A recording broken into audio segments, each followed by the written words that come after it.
नमस्कार, मी प्रेरणा Naik. PM news मध्ये आपले स्वागत आहे. आपण पाहत आहात पीएम न्यूज. चला तर मग उर्वरित बातमी. माजी मंत्री एकनाथरावजी शिंदे, माजी का म्हणायचं, ते आधी मुख्यमंत्री होते, आता माजी झाले म्हणून त्याला माजी महाराष्ट्राचे माजी मुख्यमंत्री एकनाथरावजी शिंदे साहेब आणि तथा आता चालू असलेले उपमुख्यमंत्री हे उद्या 29 तारखेला 29/3/2026 रोजी लोह्याला येणार आहेत.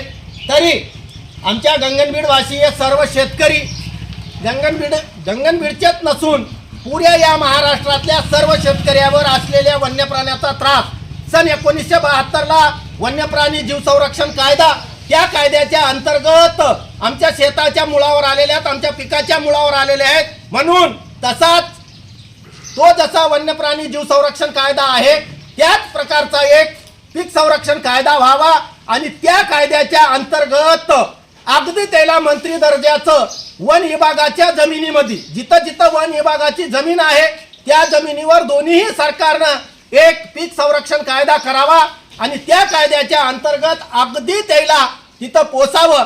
अन्यथा ऑफलाईन आणि ऑनलाईन तर तक्रार करायचीच आहे. बरी ऑनलाईन तक्रार केलेली ती तक्रार लवकरात लवकर हे होत नसल्यामुळे ऑफलाईन तक्रार घेण्याची सुद्धा व्यवस्था असावी आणि याच्यासाठी माननीय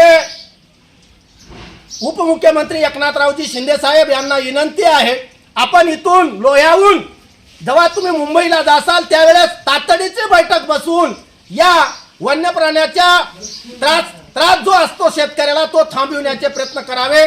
मी डांगे विठ्ठल हरी, शेतकरी, काठी माझी डिग्री आहे, दास माझी पदवी आहे, मी राहणार गंगनबीडचा आहे. ओके.